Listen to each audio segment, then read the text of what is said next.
Amém? Ah, então tá bom. Ufa. Glória a Deus.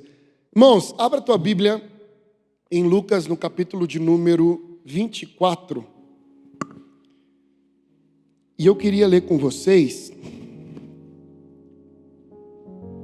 do versículo de número 13. Nós vamos ler alguns versículos aqui, até o 36.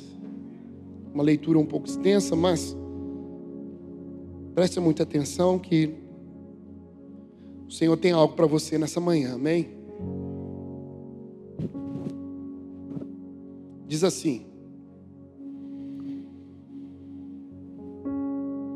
e eis que no mesmo dia iam dois deles, ou seja, dois dos seus discípulos, não dos 12, mas dois dos discípulos de Jesus, que distava de Jerusalém cerca de 70 estádios, ou aproximadamente ali 11 quilômetros, tá? Cujo nome era Emaús. E iam falando entre si tudo aquilo que havia sucedido. E aconteceu que, indo eles e falando entre si, e fazendo perguntas um ao outro, o mesmo Jesus se aproximou, ia com eles. Mas os olhos deles estavam como que fechados para que não o conhecessem. E disse-lhes: que palavras são essas que, caminhando, trocais entre vós, e por que estáis tristes? E respondendo um, cujo nome era Cleopas, disse: és tu só peregrino em Jerusalém? E não sabe das coisas que nela têm sucedido nesses dias? E lhes perguntou: quais? E eles lhe disseram: as que dizem a respeito a Jesus o Nazareno, que foi homem, profeta, poderoso em obras e palavras diante de Deus e de todo o povo. E como os principais sacerdotes e os nossos príncipes o entregaram à condenação de morte e o crucificaram. E nós esperávamos que fosse ele que remisse a Israel. Mas agora sobre tudo isso, e já hoje é o terceiro dia desde que essas coisas aconteceram. É verdade que também algumas mulheres dentre nós nos maravilharam, as quais de madrugada foram ao sepulcro e, não achando o seu corpo, voltaram, dizendo também que havia visto uma visão de anjos que diziam que ele vive. E alguns dos seus que estavam conosco foram ao sepulcro e acharam ser assim como as mulheres haviam dito, porém a ele não o viram. E ele lhe disse: ó nécios e tardos de coração, para crer em tudo o que os profetas disseram, porventura não convinha que o Cristo padecesse todas essas coisas e entrasse na sua glória? E começando por Moisés e por todos os profetas, explicava-lhe o que dele se achava em todas as escrituras. E chegando à aldeia para onde iam, ele fez com que iam para longe. E ele constrangeram, dizendo: fica conosco, porque já é tarde. E já declinou o dia, e entrou para ficar com eles. E acontecendo que, estando eles à mesa, tomando o pão, o abençoou e o partiu, e lhe o deu. E abriram-se então os olhos e conheceram. E ele desapareceu. E disse um para o outro: porventura não ardia o nosso coração quando pelo caminho nos falava e quando abria as escrituras? E na mesma hora levantou-se, tornando para Jerusalém, e acharam congregados os 11, e os que estavam com eles, os quais diziam: ressuscitou verdadeiramente o Senhor, e já apareceu a Simão. E eles lhe contaram o que lhe acontecera no caminho, e como deles fora conhecido o partir do pão. E falando eles dessas coisas, o mesmo Jesus se apresentou no meio deles e disse: paz seja convosco. Deus, obrigado, Jesus. Obrigado, Senhor, por essa manhã, Pai. Nós viemos aqui, ó Deus, para falar de coisas a teu respeito. Nós viemos contar, ó Deus, a respeito daquilo que o Senhor tem feito em nós, através de nós e em nossas vidas, ó Pai. E nós cremos que da mesma maneira como Aqueles discípulos estavam falando coisas ao teu respeito e o Senhor se apresentou no meio deles e disse: a paz seja convosco. Senhor, nós cremos que o Senhor está no meio de nós nesta manhã, Pai. Deus, nós te pedimos que o Senhor possa falar no nosso coração, Deus, de uma tal forma, Jesus, que os nossos corações possam arder, ó Deus, ao ouvir a Tua voz, ao ouvir a Tua palavra, Pai, para que nós possamos sair daqui desta manhã renovados e transformados, porque a Tua palavra é vida e restauração para o nosso ser, ó Pai. É no nome de Jesus que nós te pedimos, ó Pai. Fica conosco, Senhor. Amém. E amém, Jesus. Irmãos, esse texto ele vai falar a respeito de dois discípulos de Jesus, que não eram exatamente parte daqueles 12, os mais conhecidos. Porque Jesus ele não só tinha os 12 discípulos. No mínimo a Bíblia faz menção de pelo menos 70, fora os 12. A Bíblia não dá detalhes a respeito da identificação, fala o nome apenas de um, não fala de outro. Mas a Bíblia nos fala que naqueles dias, que dias eram esses?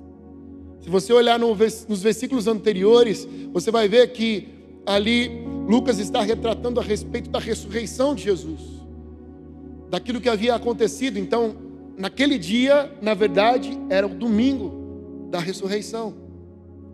E naquele dia, quando Jesus havia ressuscitado, aqueles discípulos já não estavam mais em Jerusalém.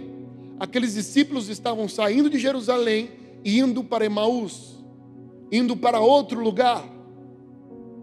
E quando nós falamos a respeito de sair de Jerusalém, diante desse contexto, diante desse momento, nós estamos falando de alguém que, diante de uma decepção, diante de uma frustração, diante de uma ocasião que saiu do controle, ele sai do propósito e começa a viver a sua vida a partir do seu próprio querer.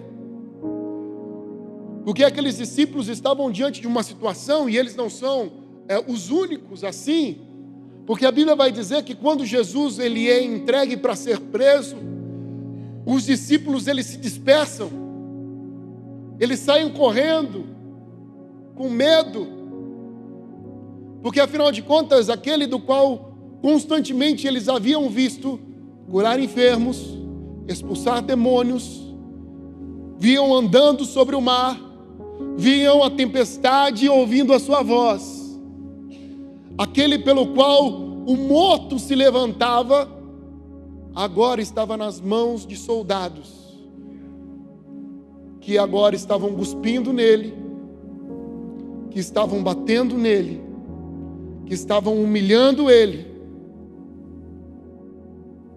E agora a grande preocupação é: poxa, se aquele do qual eu coloquei tanta expectativa, tanta esperança, está sofrendo tudo isso, o que será de mim? E os discípulos então abandonam, cada um vai para um canto, se escondem, sob o receio do que poderia acontecer com eles. Discípulos negam Jesus, como nós vimos Pedro. E talvez a bem da verdade é que quando nós escutamos isso, talvez dentro de nós possa passar assim: poxa vida, que absurdo. Como que alguém pode negar a Jesus? Ou como que alguém pode abandonar Jesus? Só que, olhando para a situação e trazendo para a nossa situação, quantas vezes nós, por muito menos, sob nem ameaça de morte, ou de tortura, ou de prisão, ou de seja lá qual for, quantas vezes nós negamos Jesus? Quantas vezes nós optamos em nos esconder? Quantas vezes nós optamos em abandonar? Quantas vezes, diante de uma frustração, nós optamos por sair do propósito e ir em busca de qualquer outra coisa que não tem nada a ver com aquilo que o Senhor havia direcionado para nós? Porque nós somos frustrados, porque nós somos magoados, porque talvez nós fomos decepcionados, e aí nós negamos Jesus. Talvez por coisas pequenas, talvez por preferências entre a presença dele e tantas outras coisas que o mundo oferece, ou que a nossa própria vontade, o nosso desejo da carne nos oferece. Aqueles discípulos abandonaram Jesus diante de uma situação de morte. Quantas vezes nós abandonamos Jesus diante de situações tão simples, tão pequenas? E aqueles discípulos estavam saindo de Jerusalém, estavam saindo do propósito, porque aquilo que eles haviam criado de esperança e expectativa havia desmoronado. E o ponto é que, assim, quando as situações acontecem, quando a adversidade vem, a bem da verdade é que ela traz clareza a respeito de onde realmente é o nosso ponto de socorro. Porque no meio de uma tempestade, se você está caminhando por uma área aberta e você começa a ver as nuvens se formando e de repente começa a cair um temporal, qual que é a tua primeira reação? É procurar um abrigo para você se esconder. Da mesma forma também, quando as tempestades chegam na nossa vida, a nossa primeira reação é procurar um lugar de abrigo. Agora a pergunta é: onde é o teu lugar de abrigo? Para onde você tem ido? Para onde nós temos ido quando a circunstância aperta? Será que nós temos nos aproximado ainda mais do Senhor? Ou será que a nossa reação é justamente sair e buscar outra coisa, caminhar pelos nossos próprios meios, buscar as nossas próprias respostas? Enquanto o salmista Davi vai dizer que o Senhor é o meu refúgio e a minha fortaleza, socorro bem presente na hora da angústia. Qual é o teu socorro, irmão? Para onde você tem ido? Será que você tem ido para Jerusalém? Ou será que você tem caminhado para qualquer outro lugar? Será que você tem se preocupado e optado por permanecer? Ou será que você tem se preocupado e optado por seguir outra coisa? Será que você tem se preocupado em manter no propósito, apesar das lutas, apesar das dificuldades? Ou será que você tem optado por largar mão de tudo e seguir por você mesmo? O ponto é que naquele momento, aqueles discípulos, diante das circunstâncias, a opção que eles haviam optado foi sair de Jerusalém. Bom, acabou, foi muito legal, Jesus curou, Jesus fez, nós vimos maravilhas, ouvimos coisas maravilhosas, foi tudo muito lindo, mas agora eu vou seguir minha vida. Eu vou seguir, afinal de contas Jesus morreu. Só que o duro, irmão, presta atenção nisso aqui, presta atenção aqui. O duro, meu irmão, é que eles resolvem sair de Jerusalém naquele dia. Eles resolvem andar pelas suas próprias convicções naquele dia. Que dia era esse? Era justamente o dia do cumprimento da promessa que Jesus havia feito. Eu iria morrer, eu iria padecer, mas eu iria ressuscitar. Sabe qual que é o ponto, irmão? Muitas vezes nós estamos saindo de Jerusalém, só que justamente naquele dia, irmão, é o dia que o milagre está acontecendo, que o maior milagre, a notícia está correndo, a coisa está mudando, a reviravolta está acontecendo, a situação está mudando, tudo está se alinhando conforme o bom propósito do Senhor. Enquanto tudo estava acontecendo em Jerusalém, aqueles discípulos estavam indo para fora. Ah, meu irmão, Deus te trouxe aqui nessa manhã para te dizer: ei, não sai de Jerusalém, não sai do propósito, porque enquanto você está saindo do propósito, as coisas estão acontecendo, mas você só vai poder se deparar com essa realidade se você estiver em Jerusalém, se você estiver no propósito. E aqueles discípulos estavam a caminho ali de Emaús.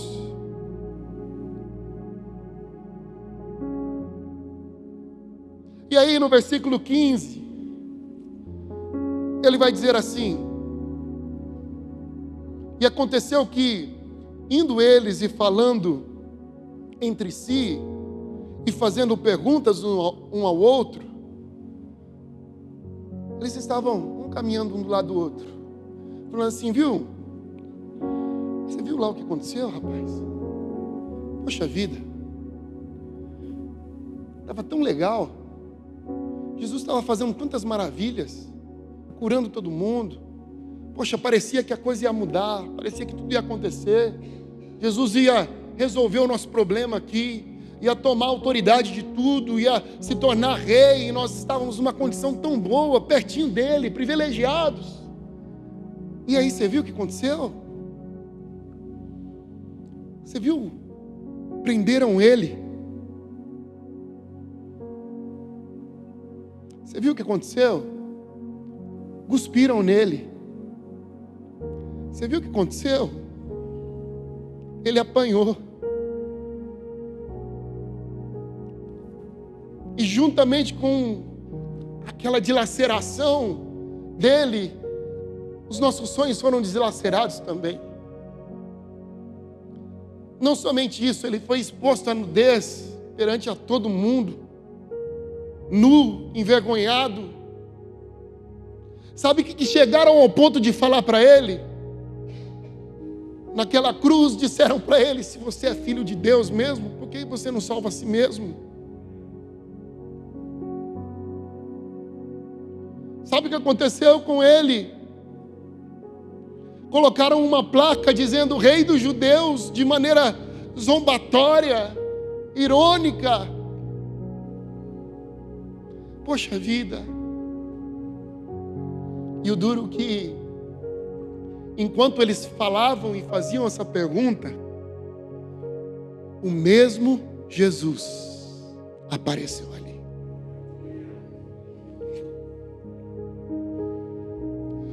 O mesmo Jesus que havia padecido, sido humilhado, açoitado, ele aparece ali. Mas agora, não era aquele mesmo Jesus. Porque o Jesus que estava ali era um Jesus vitorioso. Era um Jesus transformado, um Jesus Rei e Senhor. Tanto é verdade que naquele momento, quando eles se deparam com Jesus, eles não reconhecem quem era Jesus. Porque talvez a figura que havia sido gravada no coração e na memória deles, havia sido aquele Jesus que havia sido humilhado, aquele Jesus na cruz que havia sido exposto. Mas o Jesus que se apresenta ali não. É aquele Jesus que o mesmo livro de Apocalipse vai dizer que havia sido morto, mas ressuscitou. Eles não reconhecem Jesus ali. E é lindo, irmão, porque Jesus chega para eles e fala assim: o que vocês estão falando aí? A respeito do que vocês estão? Ah, irmão, você acha mesmo que Jesus não sabia do que ele estava falando? Não. E sabe o que eu acho mais interessante de tudo?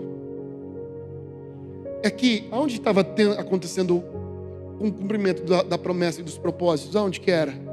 Jerusalém. Mas aonde que Jesus foi encontrar esses discípulos? A caminho de Emaús. Sabe por quê, irmão? Porque é discípulo. Ah, irmão, Deus, ainda que você talvez estava saindo de Jerusalém, Jesus nessa manhã vai ao teu encontro para te perguntar, viu? Do que você está falando? O que você está fazendo? O que você está pensando? Para onde você está indo? Ele apareceu ali e começou a perguntar, viu? Do que vocês estão falando aí? E eles começam a dizer: por acaso você é peregrino? Você é peregrino em Jerusalém? Ou seja, você é viajante? Você não está sabendo do que está acontecendo? Aí Jesus: mas o que está acontecendo?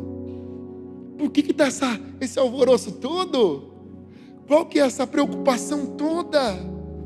Os discípulos tudo perdeu o controle, tudo saiu, a situação agora acabou, agora é o fim. Enquanto Jesus está dizendo assim, mas não, calma, o que foi? Por que você está aflito? Por que você está triste?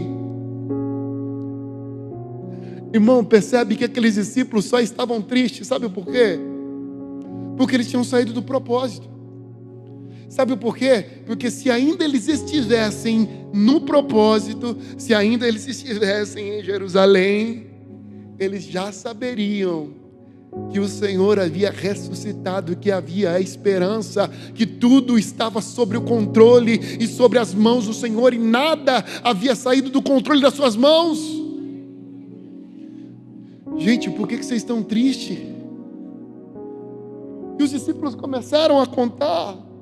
E aí Jesus, com toda a paciência do mundo, como que Jesus é paciente, né, irmão? Ai, Deus, Jesus é paciente. Fala para a pessoa que está do teu lado, diz assim para ela, Jesus é paciente, irmão. Aí agora você fala assim, ainda bem. Ainda bem. Ainda bem que a palavra de Deus vai dizer assim, que as misericórdias do Senhor se renovam a cada manhã. Sabe por que ela se renova a cada manhã, irmão? Porque haja misericórdia para mim e para você, viu? Haja misericórdia. Todos os dias precisa de uma dose nova de misericórdia nas nossas vidas, irmãos. Sim ou não? Precisa. E aí então, Jesus, ele pergunta para eles o que está acontecendo. E aí Jesus, com toda a paciência do mundo, começa a explicar para ele assim, gente, vem cá, deixa eu mostrar uma coisa para vocês. Será que vocês não leram desde Moisés até os profetas? Vocês não leram que era necessário que o Filho do Homem padecesse e morresse? Vocês não leram que era necessário que alguém pagasse o preço para que fosse possível a reconciliação com o Senhor? Será que vocês não leram? Será que vocês não ouviram que enquanto que Jesus dizia a respeito de um reino que ele estabeleceria nesse mundo, mas que não era para agora, que o objetivo agora era remir e salvar o homem? Porque o objetivo primário de Jesus na sua primeira vinda, irmão, não foi estabelecer um governo, foi remir, foi salvar.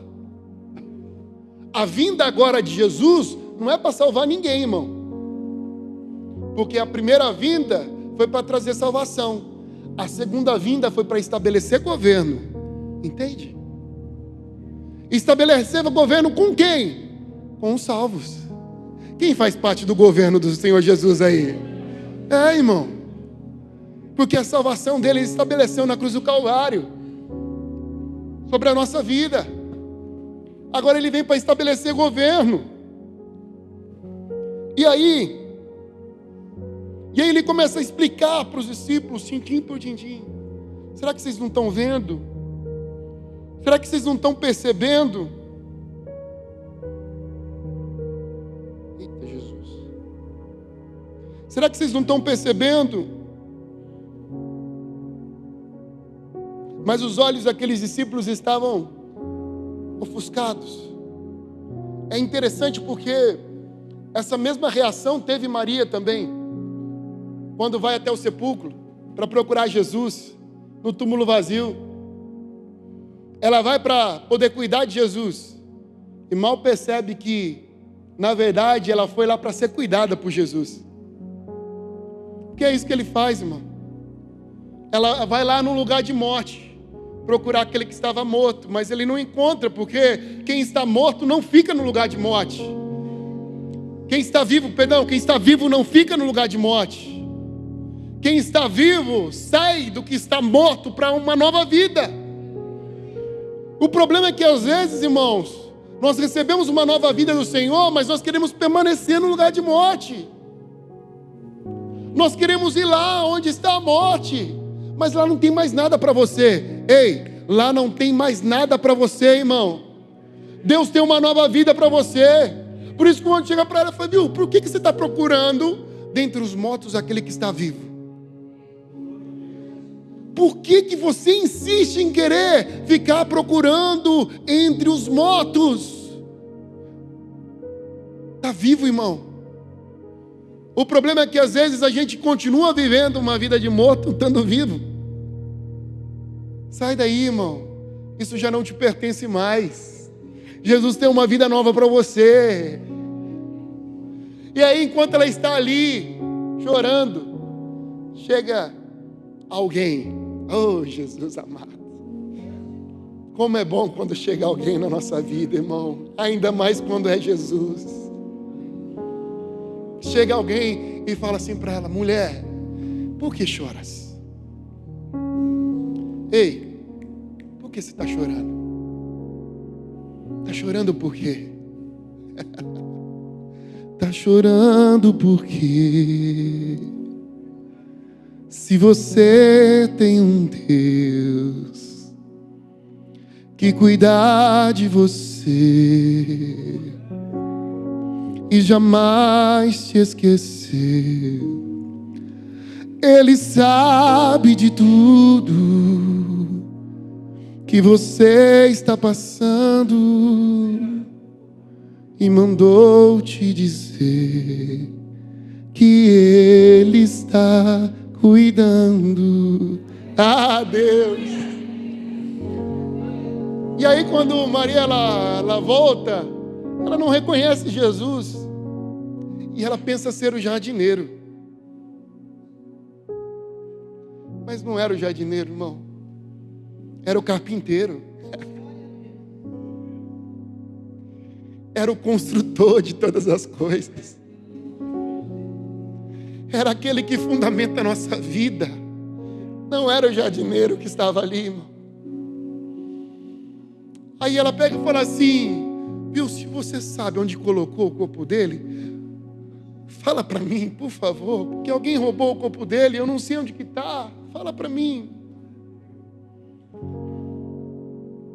Ele responde: Maria, e chama o nome dela.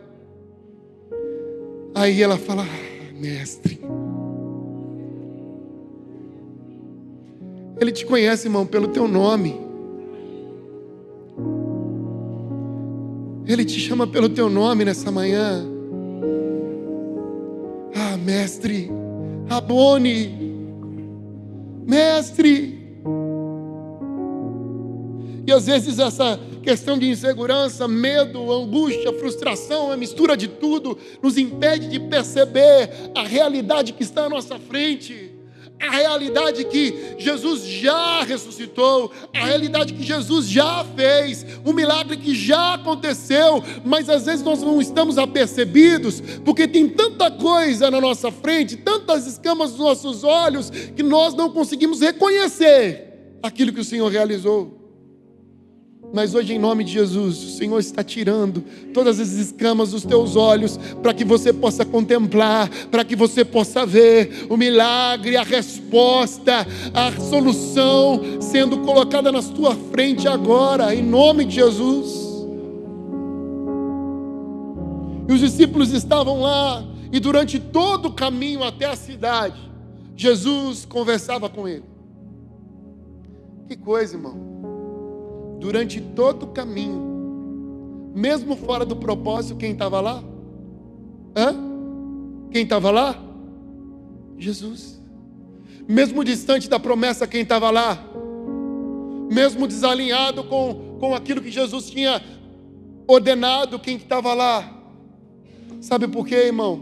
Porque não importa. Estava longe, né, irmão? Estava distante, né? Mas você sabia que Jesus estava lá ainda. Jesus estava falando ainda: ei, volta. Viu? Quanto tempo mais você vai ficar caminhando na direção errada do teu propósito? Quanto tempo mais? Estava longe, mas Ele estava lá. Sabe por quê, irmão? Porque não adianta. Você é discípulo, você é filho.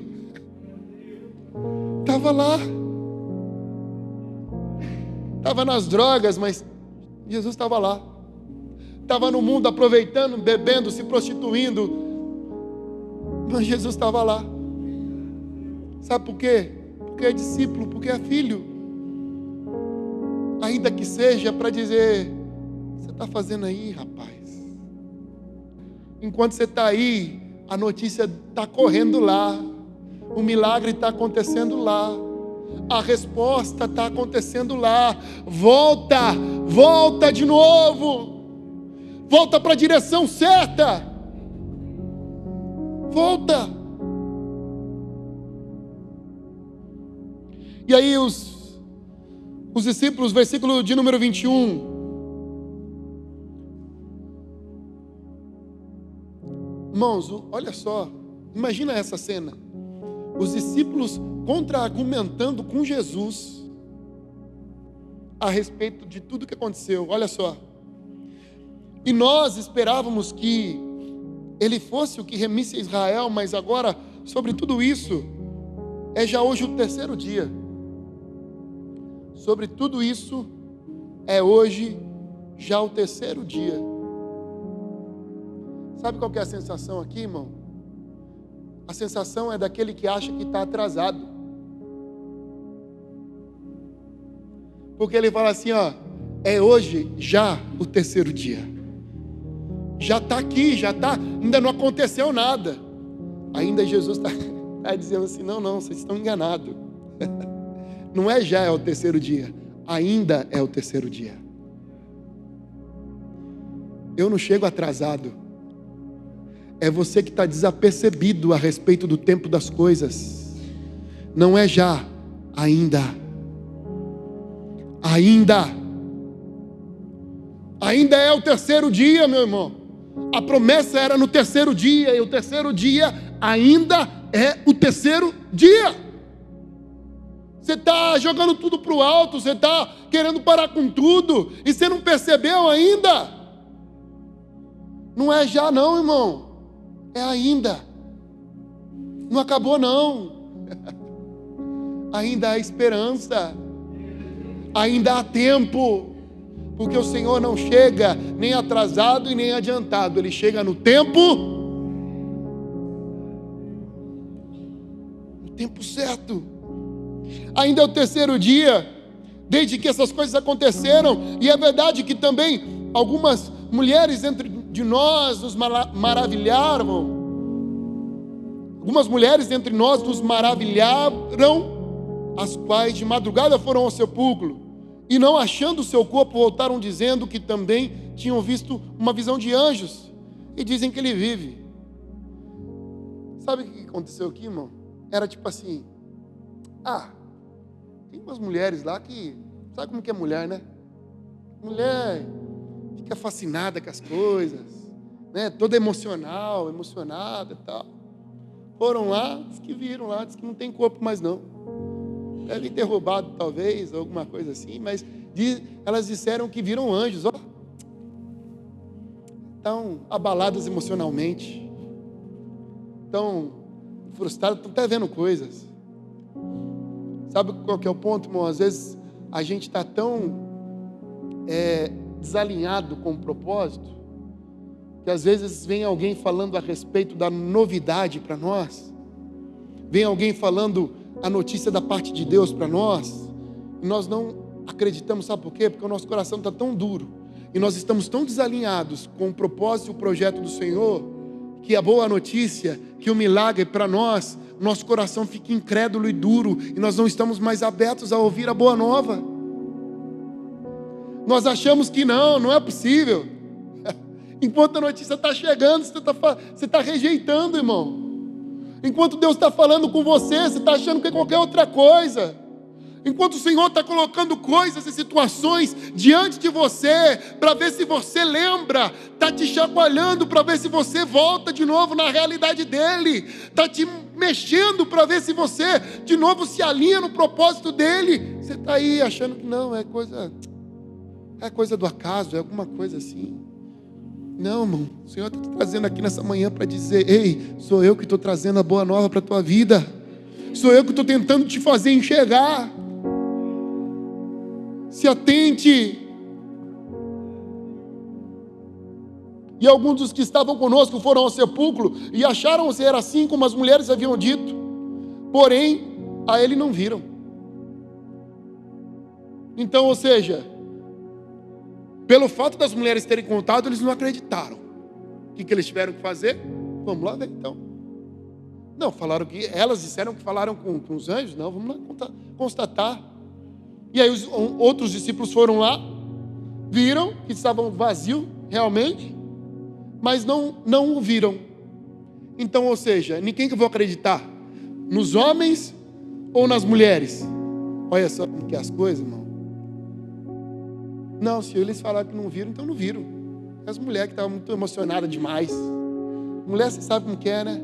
Emocionada demais, estava abalada, começou a ver coisa. Não. E já era o terceiro dia. Ainda era o terceiro dia. Isso nos faz refletir, irmão, para quem você tem dado ouvido? Hã? Será que você tem sido influenciado pelo incrédulo? Ou você tem sido influenciado por aquele que tem fé?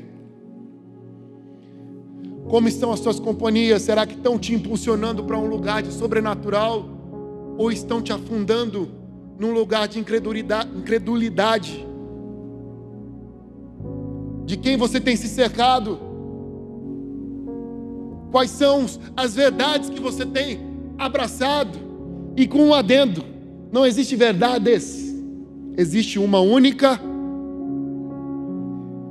Jesus é o caminho, eu sou o caminho, a verdade e a vida, e ninguém vai ao Pai senão por mim.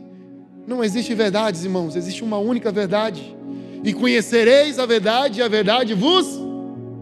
Então, essa é a verdade. E aí Jesus começa a explicar para eles: oh, Nécios, sabe o que é Nécio? É que Nécio aqui, com uma palavra bonita, né? Nécio. Mas sabe o que é Nécio? Vamos deixar mais palpável ali? Oh, seus tolos. Será que vocês não estão apercebidos, não? Será que vocês não estão vendo o que está sendo dito desde sempre? Desde Moisés até os profetas. E Jesus explicando. Era necessário, irmão. Era necessário que Jesus fosse maldito, para que nós fôssemos abençoados. Era necessário que Jesus fosse ferido, para que nós fôssemos curados. Era necessário que Jesus fosse condenado, para que nós fôssemos livres. Não tinha jeito, era necessário. Versículo de número 28. Chegando eles à aldeia onde iam, ele fez como que ia para mais longe. Olha que legal isso aqui, irmão. Jesus estava andando com os discípulos, os três, chegaram então na aldeia, e Jesus só assim: então, né, já está tarde, então acho que eu vou seguir aqui o meu caminho. Mas sabe aquela pessoa que joga aquela conversa, mas a intenção dele é outra? Então, estou precisando ir, né? Então, aí de repente, um dos discípulos falou assim: fica conosco, Senhor, já está tarde. Eu até lembro de uma canção, essa daí eu não sei se você vai conseguir. É assim, ó: fica, Senhor, já se faz tarde. Tens meu coração para pousar. Faz em mim morada permanente. Fica, Senhor, meu Salvador. Sou velho, irmão. Ai, Jesus. E o texto vai dizer assim, ó: e eles, constrangendo Jesus a ficar. Eles disseram: Jesus, fica com a gente. Não tem como Jesus rejeitar um convite desse, irmão. Quando vem de coração, não tem como alguém chegar e falar assim: Jesus, faz em mim morada, Senhor. Fica na minha vida, fica na minha casa, muda a minha história. Vem no meu coração, faz morada em mim, Jesus. O texto vai dizer: e eles constrangeram Jesus a ficar. Eu fico até imaginando, porque ali o texto diz que Jesus fez como que iria. Ou seja, a intenção de Jesus era ir embora ou era ficar? Era ficar, irmão. Mas ele só fica depois do quê? Do convite, irmão. Jesus quer ficar na tua vida, irmão.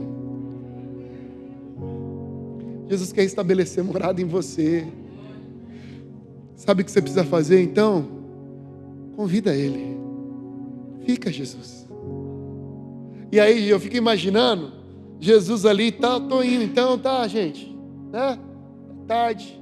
Você fala assim: não, fica com a gente. Aí Jesus só assim: opa, vamos lá então. Não esperou nem fazer o segundo convite, sabe? Quando a pessoa dá aquela que não quer. Não, irmão. Você convidou, Jesus está aí. Você convidou, Ele está aí.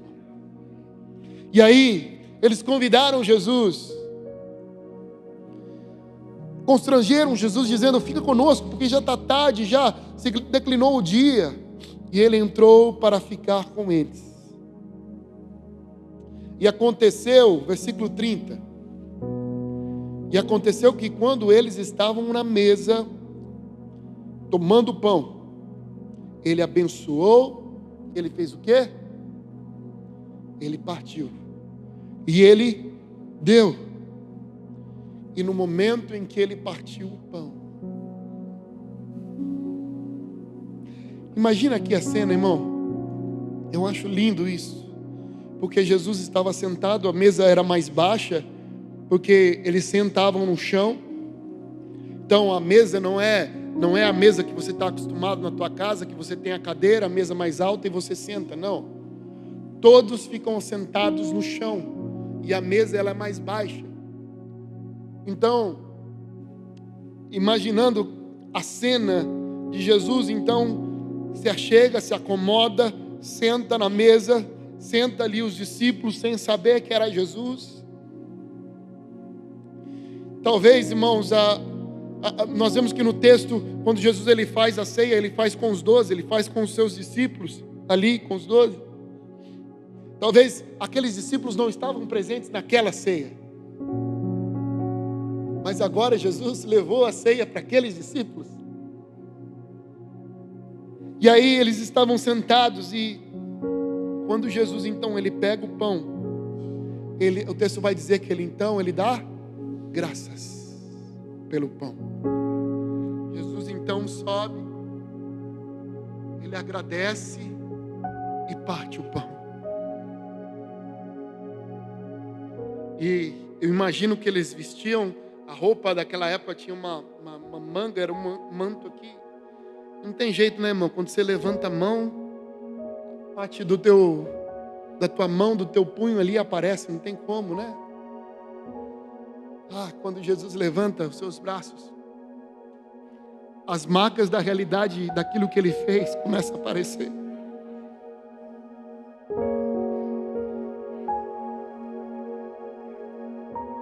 As marcas que vão permanecer em Cristo por opção dele pela eternidade, porque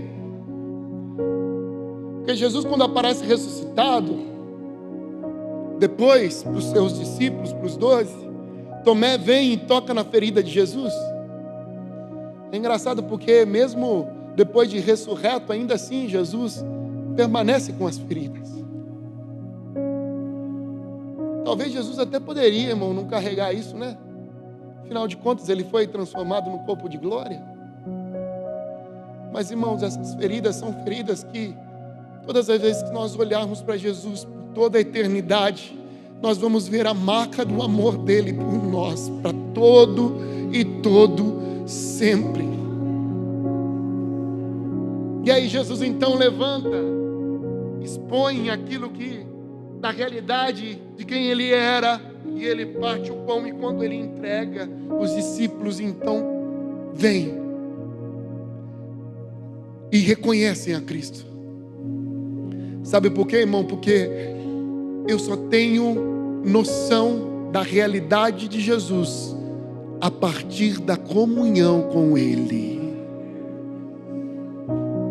Por isso que Jesus vai dizer assim, ó: se alguém não comer de mim, não tem parte comigo.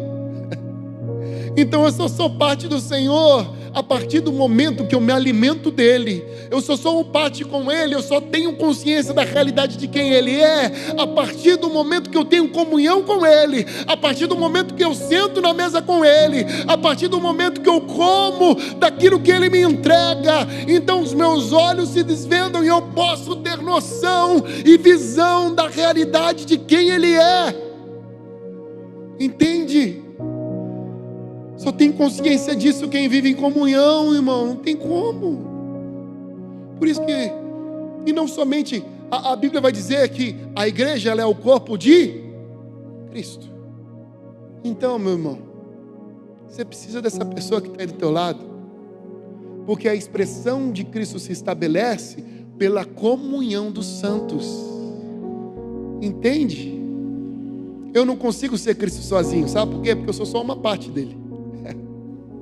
Mas aí quando eu me ajunto com o outro, eu me ajunto com você, você com ele, ele com ela, e todo mundo se apresenta, ah, meu irmão, é Ele, é Ele, é Ele.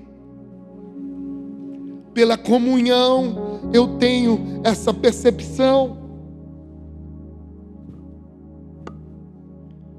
Versículo, e aí 31 diz assim: abriram-se os olhos e conheceram, e ele desapareceu. Versículo 32, e disseram um para o outro. Jesus saiu, e agora a conversa dos dois mudou.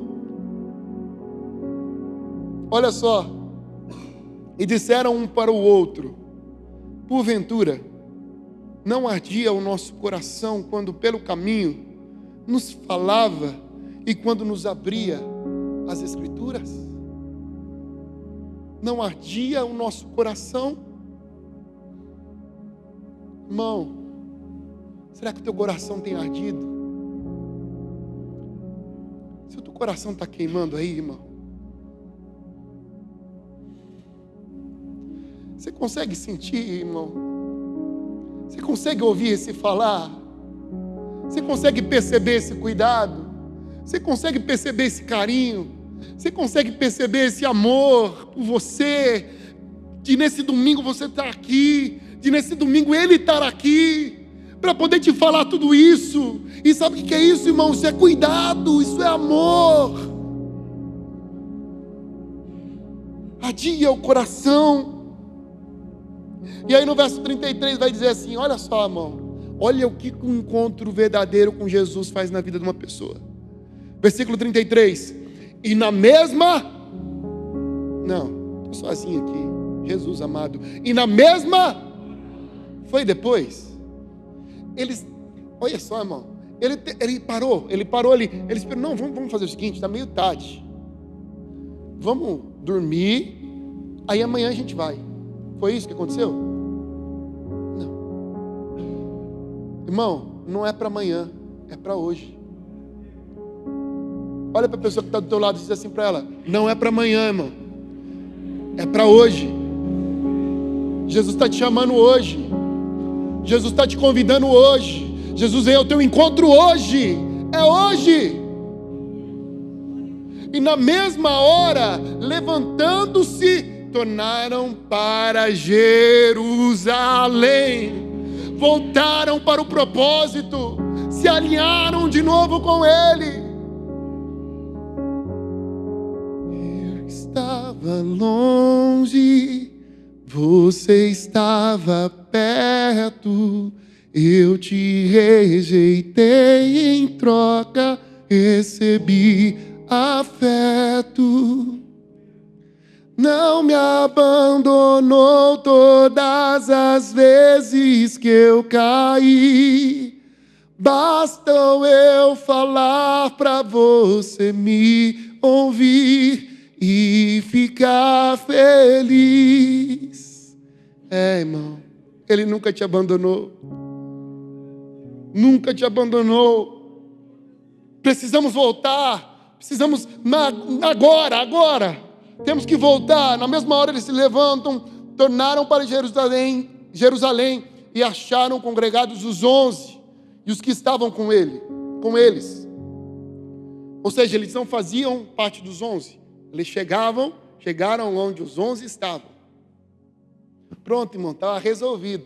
Se o problema era do fato de eles não ter participado da ceia, Jesus foi lá foi lá e ofereceu o pão. Viu? Vocês fazem parte comigo, toma.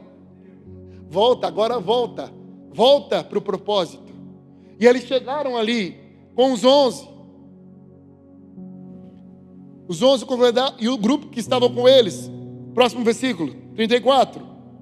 Os quais diziam: ressuscitou verdadeiramente o Senhor e já apareceu a Simão. Ou seja, quando eles chegam para contar a notícia, qual que é a notícia que eles se deparam? O Senhor já ressuscitou e apareceu para Simão. Ou seja, já estava acontecendo, irmão. Se eles tivessem permanecido, já estava acontecendo. Mas não tem problema, o importante é que voltou.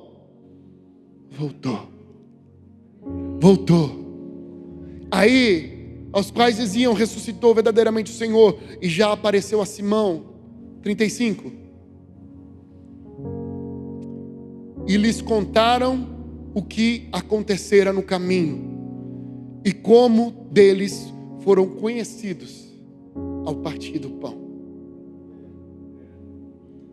Eles chegaram e falaram assim: gente, a gente saiu, mas enquanto nós estávamos fora, Ele foi atrás de nós. E mesmo estando distante, Ele foi atrás de nós. Se coloque de pé.